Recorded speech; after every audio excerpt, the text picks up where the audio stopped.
Hi hello friends, welcome to my channel Anantapur వంటలు.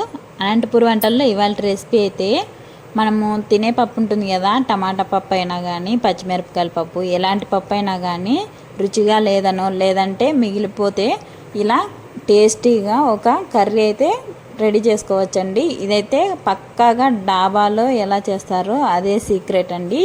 ఈ పప్పు వేస్ట్ చేస్తే చాలా టేస్టీగా ఉంటుంది. ఒకసారి మీరు తప్పకుండా ట్రై చేయండి. రెసిపీలోకి వెళ్ళే ముందుగా ఎవరైనా నా ఛానల్ని సబ్స్క్రైబ్ చేసుకున్నారంటే ప్లీజ్ తప్పకుండా.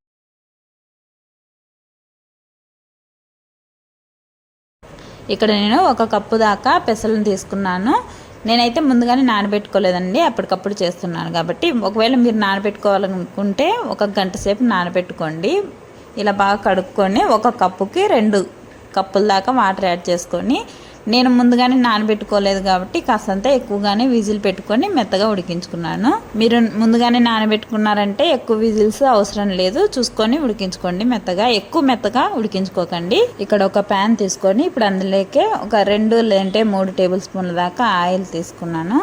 ఇక్కడ ఒక మీడియం సైజ్ ఉల్లిపాయని ఇలా సన్నగా తరిగి వేసుకోండి. ఒక 2-3 పచ్చిమిరపకాయలని సన్నగా తరిగి వేసుకోండి. కొద్దిగా కరివేపాకు వేసుకొని వీటిని కాస్తంత దూరగా వేయించుకోండి.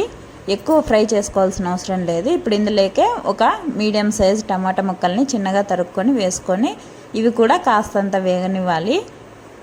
ఇప్పుడు ఇందులోకే ఒక టేబుల్ స్పూన్ దాకా అల్లం వెల్లుల్లి పేస్ట్ని అయితే నేను తీసుకుంటున్నాను. ఇదైతే ఇంట్లోనే ఫ్రెష్గా అప్పటికప్పుడు చేసుకోండి, బాగుంటుంది. ఇది పచ్చివాసన పోయేంత వరకు ఇలా ఫ్రై చేసుకొని ఇప్పుడు ఇందులోకి ఒక 1/2 టీ స్పూన్ దాకా పసుపు, టేస్ట్కి తగ్గట్టు సాల్ట్, అలాగే మీ స్పైసీనెస్కి తగ్గట్టు కారాన్ని యాడ్ చేసుకొని ఇవి కాస్తంత పచ్చివాసన పోయేంత వరకు వేయించుకోండి. ఇక్కడ పెసలను అయితే నేను ఉడికించి పెట్టుకున్నాను కదా, చూసారు కదా, ఇలా కాస్తంత మెత్తగా ఉడికించుకోండి. వీటిని అనేది ఇప్పుడు ఇందులోకి వేసేసుకొని ఒకసారి బాగా కలుపుకోండి. పప్పుని ఇలా కర్రీలోకి వేస్తారా అని అనుకుంటారేమో, కానీ డాబాలో అయితే ఇలా ఖచ్చితంగా వేస్తారు. నేనైతే కనుక్కొని పక్కాగా అయితే నేను ట్రై చేస్తున్నాను. మిగిలిపోయిందనో లేదంటే టేస్ట్గా లేదనో మీరు తినకోకుండా ఉంటారు కదా, ఇలా కర్రీ చేసుకోండి. దాల్ కర్రీ చాలా అంటే చాలా బాగుంటుందండి. ఒకసారి మీరు తప్పకుండా ట్రై చేయండి, మీకు కూడా తెలుస్తుంది ఎలా ఉందో. ఇప్పుడు ఇందులోకి 1 కప్పు దాకా పాలను అయితే యాడ్ చేస్తున్నాను. ఒకవేళ పాలు లేదంటే వాటర్ని యాడ్ చేసుకోండి, సరిపోతుంది. కానీ పాలు యాడ్ చేసామంటే చాలా బాగుంటుంది టేస్ట్ అనేది. ఇలా ఒకసారి బాగా కలుపుకొని ఒక మీడియం ఫ్లేమ్లోనే పెట్టుకొని ఉడికించుకోండి కాస్తంత.